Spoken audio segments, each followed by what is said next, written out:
The more hits we play, the more hits we get. URLradio.net. Stacy Sturm, Stacy and Her Posse in the morning. Thanks so much for having us on today. Really do appreciate it on this beautiful Wednesday. I've been messed up all week, this beautiful Wednesday morning. And on the phone with me, I have a very special guest. He is the other Republican candidate for governor, Michael Coachman. How's it going today, Michael? Great. Thank you. I really do appreciate it. Yeah, anytime. You know, I find it interesting because you don't see this much. Two candidates, same party. Like you're basically opposing the incumbent governor. And what made you decide to take this road, Michael? Well, the road actually started some years ago, about 2010. I started seeing things that are questionable. And one of the biggest things, I think, was a turning point was 2016, 2018. And you keep hearing this theme of picking the lesser of two evils. It really didn't matter of what office. It was just what I'm like, why with the knowledge, the background, and the fortitude of the individuals, why do we have to keep picking this elitist type group? And you know, when you look at how our nation was formed, it was average people. Some of them were lawyers, some were business people, but then you had a lot of people just basic individuals that loved their country and fought for it. And I wanted to make a difference. I was tired of the same group of individuals saying one thing, and as soon as they get in office, they do something different. And you can really see it more now in this past elections, especially since this COVID-19 came out. Mm-hmm. You really start to see who people elected, from the mayor of Chicago to the governor of New York and to all the different things that are going on. It really shows that these individuals really did not care about the people. Yeah. And say they care about the people, but they were caring about the people that were in their circle, not the average citizen. So I, myself, served in the military 20 years, and I always stood in the gap, and I swore an oath to defend our nation against foreign and domestic enemies. And to me, if you're not really protecting the people, then you're really the enemy of the people. So I stood up and said, you know what, I'm going to run. You know, this is a classic of David versus Goliath. Mm-hmm. But we all know how that story ended. So I'm not afraid. I know, like shows like yours and a few others that have actually put me on air that let my voice be heard. The main thing that I noticed, just like with Trump dealing with the swamp and CNN and NBC, all these different news networks, we have the same problem here in North Dakota. They don't want my message heard because it endangers their funding. They don't want this good old boy network to end. Mm-hmm. And I really want to bring it to end because people in the state of North Dakota is one of the greatest resources the state has, and it's being neglected. Yeah, so I feel like money corrupts a lot of politics because it's the people that get into office, get in close, you know, most of the time they have money. In the case of Bergen, when he ran, he was pretty much down and out until he threw about $4 million, $5 million in TV ads and radio ads at that campaign. Well, I'm gonna say money doesn't corrupt. It's the love of money that True. Corrupts. Yeah, it's the motivation of the money. There's a lot of well-to-do people who are not corrupt. Matter of fact, they spend a lot of their time fighting it, as in our president now. You know, is a billionaire. Not corrupting him, but he is fighting for the people. You got a lot of millionaires and billionaires that are out there. It's what you do and what your love is. You know, you go to the other side of, you got Bill Gates. It's corruption. Soros. We know that. But the people that are quiet, doing the stuff in the background with their millions and billions, you don't hear about them because they're not going for the limelight. Yeah, they're not trying to gain anything from their money. They're just... No, they rather help. Yeah. So speaking of money then, let's talk about campaigning and money. Thoughts on Burgum throwing money towards local campaigns, legislative campaigns, to try to get the people in the legislature that he wants in there? And that's honest. It's not an opinion. It's a fact. He's thrown about $1 million that way. So what does that tell you?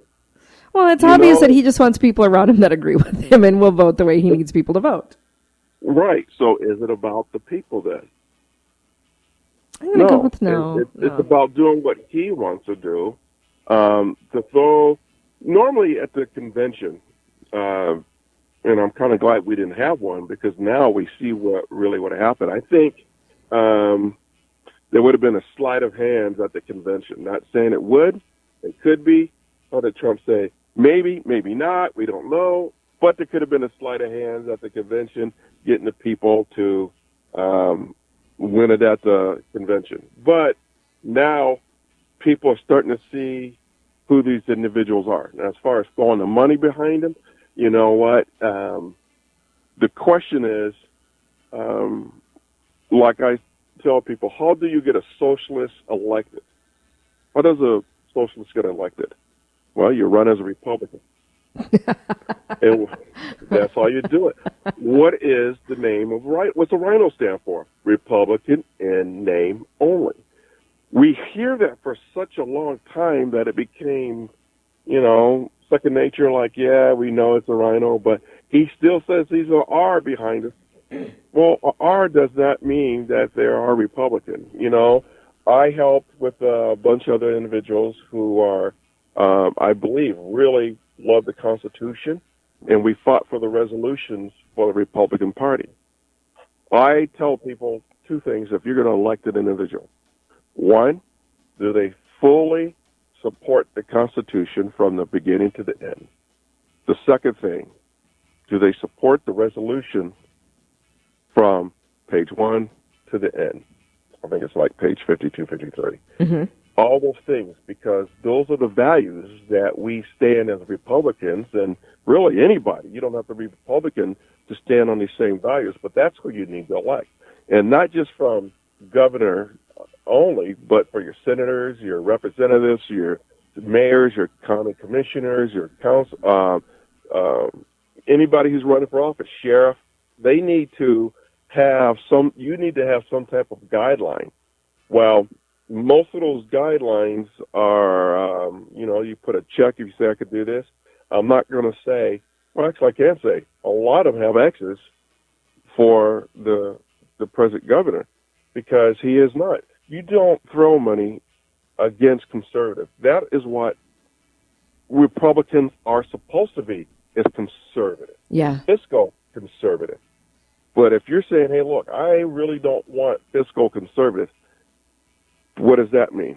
I want to spend your money. I want to pass unconstitutional legislations that I know I'm not going to get a no on. Right. Well, I feel, and now maybe this is just me. Like I don't know what's going on in every other state in the country, but a governor interfering in local races, is that kind of an unheard of thing? Like, I don't think I've heard of that really anywhere else as far as throwing money like that. Or is this just new to North Dakota? Well, governors endorsing their candidates is one thing, but that's usually a candidate against the Democrats or a candidate against the Libertarians. Yeah, not in their own party. Yeah, not in your own party. Now, that's known, and I think a lot of people heads are spinning on that. Like, how can you really endorse somebody within your party? Now, after the primaries, yes, you can see them endorsing the candidate within the party, but not within a party race. You're like saying, hey, I'm picking winners and losers.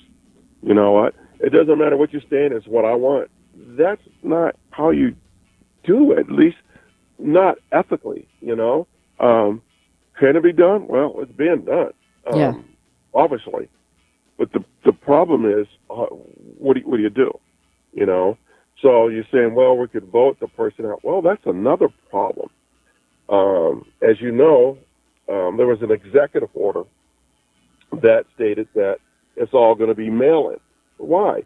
There's such a opportunity for corruption, and President Trump kept saying, "Hey, look, do not do mail-in voting." Yeah.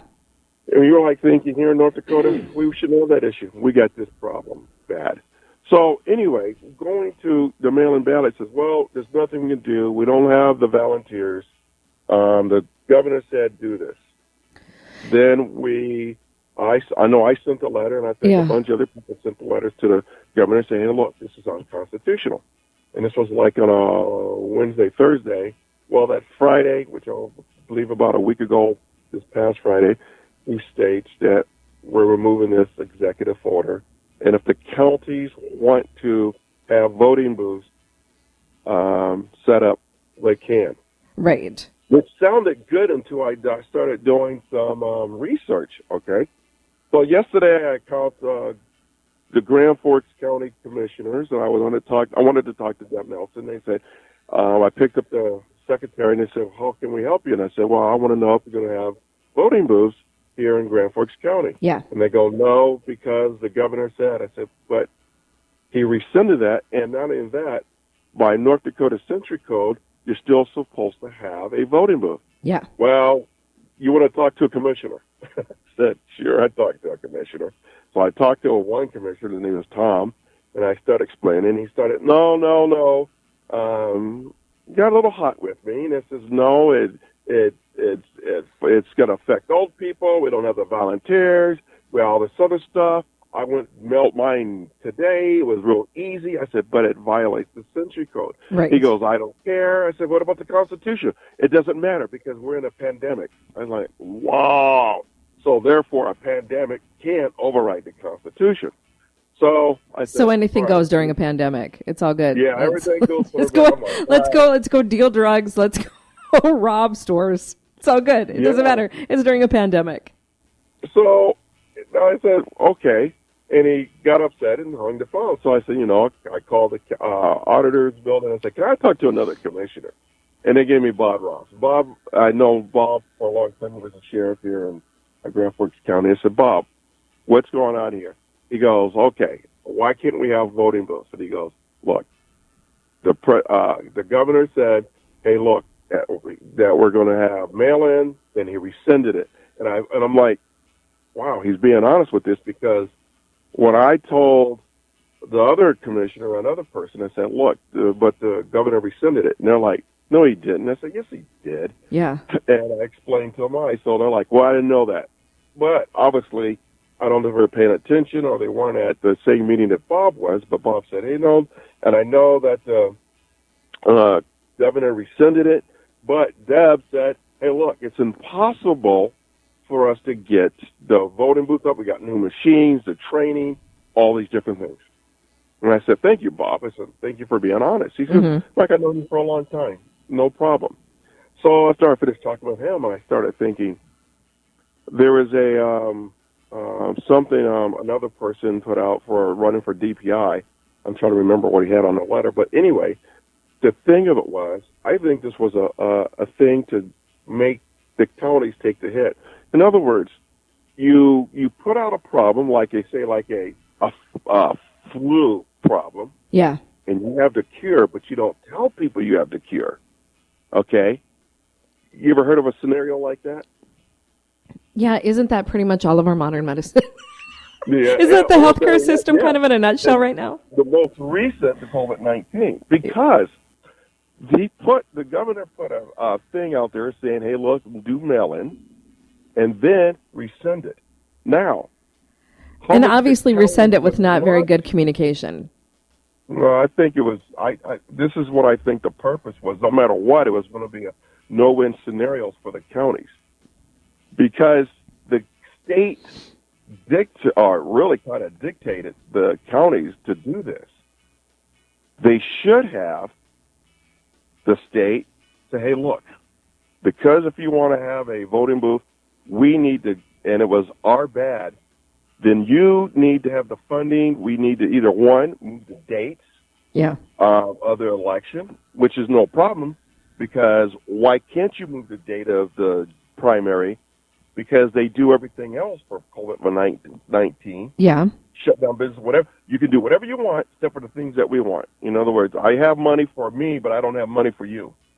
So they could move the date to end of the month. They can fund, because it was a state caused a problem. The state should fund the counties the finances that they need to make new ballots for the machines and get the hired personnel to run the voting booths. They can do that. Well, and especially they do have funding because of this COVID. They do have funding to spend on whatever they want to throw money at. And they could say, the funding has to go out to elections because of the COVID-19. Yes, they could. But are they? No, obviously not. So for them, it's going back to ballot harvesting. It's really funny because I always see you see on the Facebook and on the different places where people are saying, hey, I got 4 or 5 ballots or 10 ballots. And I'm like, yeah, that's pretty cool. That's believable. But then it just happened to me. We got our ballot, my wife did. And then yesterday she got another notification that she needs to submit her paperwork to get a ballot. And I'm sitting here, we got a ballot already, and then submit the paperwork for a ballot. What's going on here? Yeah. If you have this many ballots that are unaccountable, I will not be surprised when June 9th comes, we got a population of 800,000, that there's 10,000, 100,000 votes are casted. Yeah. Or just in one precinct where there's not that many people, So that I don't think the numbers are going to really jive. I think when you control the steering wheel, you could take the vehicle in any direction you want. Mm-hmm. So I'm saying is, you in Bismarck, I'm not saying they're dishonest, but I would love to have a lot of people there monitor this. It's like, I don't trust you. I'm just verifying. I would not be surprised if there become more votes than people. There's more people in different counties or in the state. So yeah. Because things are not adding up. When you have a known system right now, they know the system is broke, and they keep going with it. That's the issue. Me as governor, if it's broke, especially in the military, you don't keep working on a broken thing to do your job. You can't get the job done. I worked on nuclear missiles. You've got to have proper tools. You've got to have the best of the tools to get the job done. So if you know from the very beginning that this is broken and you keep going on, and you don't have the fortitude to say, you know what, we're going to draw a line in the sand, we're going to start anew. Right. Because your vote is very important. The system is broken. And it's like, we know it's broken, and we're going down the road anyway, and we don't care. It's like somebody driving your car, and they know the oil's out, and they said, you know what, I'm going to rev the engine, I don't care. Your car, I don't care. I just need to get to point A to point B. That's the problem we're having in Bismarck at the Capitol. Well, and I think, too, people just aren't paying attention because of this pandemic. And people just aren't paying attention to what's going on like they typically would, because they're kind of disconnected. It's a true statement on some points, but I think more people are becoming connected because of this COVID-19. The reason is now they're home, they're getting involved in the elections. Because where can they go except for the news and Facebook? So people are being involved, but I think just like anything, I I think even Facebook is being monitored and limited. Because I'm watching different pages. I'm on the Republican page, a Republican Tea Party page, Republican Conservative. And normally there's a lot of different things people are putting up on these social media places. In the last couple of days, nothing's moving. Yeah. And even when President Trump the other day talking about Twitter is monitoring him when he tweeted about mail-in ballots, they're coming in and saying, hey, look, that's false news, and you're going to be pretty much shut down. I think they're monitoring our Facebook page and can't get the word out. They're trying to limit people's flow of information. Mm-hmm. And I see that as a big problem, too. People want to know. People are getting enough to find out, hey, what is going on here? We don't like it. We want to vote. But powers to be, you got to remember, I'm not saying it could be a possibility. I could be right. I could be wrong. But when you have a friend that has connections in that type of circle, you can control the media. Because the media is being controlled right now. And I can tell you right now that a couple months ago, I was going down to have a TV interview. A half hour out, I was told the interview was canceled due to me, some individuals came down and said, look, you're not going to have them on the show. And it's not the first time. I know different news medias have filmed me. They did interviews with me, and then they take the film and just dump it in the garbage, which is, their prerogative. I'm not upset with them. That's what they want to do. But I know the media is being controlled by individuals that really want to keep North Dakota individuals in the dark. Well, I haven't apparently got the email that I'm not supposed to interview you. See, because you're not brought. Yeah, I'm independently owned. You're not one of the ones that say, you know what, if you want to make it big, we need insurance on you.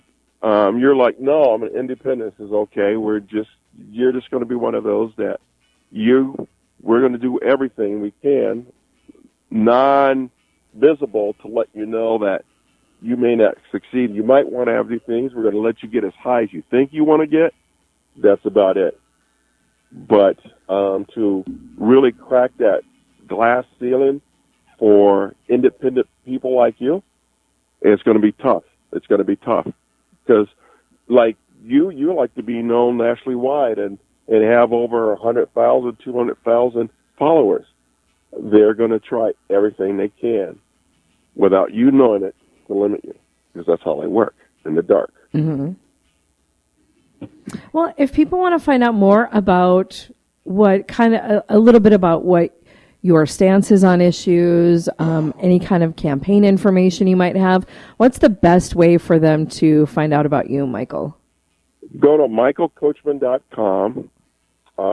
That's where a lot of things that I have, what my issues, where I stand on, and Coachman for Governor. That's another Facebook where I put on videos on that site, which I'm going to be doing one later on today, about some of the things that we discussed. Okay. And so they can get hold of me, and if they have questions, they can private message me, and I will call them and talk with them with no problem. I don't think there's any individuals who left talking with me disappointed. Mm-hmm. I had anywhere from people who said they were atheists to were Democrats. I got a lot of Democrats saying, what's your stance on this? Great. And they're like, wow, I really appreciate that. I didn't know that.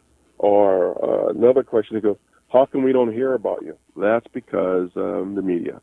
But I want to thank you for getting me out there. I think we have 13-something days left, and this is really a very crucial primary. Usually primaries are not very crucial, but this one is, because this is between your freedom and tyranny. Freedom, because you could, by end of the year, if not beginning of next year, mandatory vaccination. You can have drones flying over your head. You can have mandatory tracking. This is about the Constitution. I'm running because of the Constitution. I'm running because of not just my freedom and my grandkids' freedom, but your freedom. Do you have any debates coming up with Burgum at all before the elections? I sent an email to him asking for a debate on the 28th, 29th of this month, and 1st and 2nd of June to have a debate. And I asked him a bunch of questions, like, for instance, what's your stance on the First Amendment? Second, what's your stance on any reason for abortion? Do you believe in mandatory vaccination? What's your stance to the Republicans? What's your stance between President Trump and Bill Gates? Which is the same thing I would answer. And the most important, is there ever a time in our U.S. Constitution or the North Dakota State Constitution should be superseded? If so, why? Those are the questions I gave to him. He hasn't responded back yet. Like I tell people, I will answer those same questions, but I'm not going to answer until at least the 3rd of next month. So to give him an opportunity, I don't want to answer anything before I go into debate, because then it'd be really one-sided. But and I don't want to do that. I think he should have an opportunity, or after one of his briefings, he can answer those questions in a set order. But I would love to have a debate. What are the odds of us having a debate? Yeah, it's not going to happen. It's not going to happen. He's going to be conveniently super busy until then. Yeah, super busy. Working on this pandemic thing. I have something going on. I don't know yet, but I have to check my schedule. But I will have something. I guarantee you I will have something.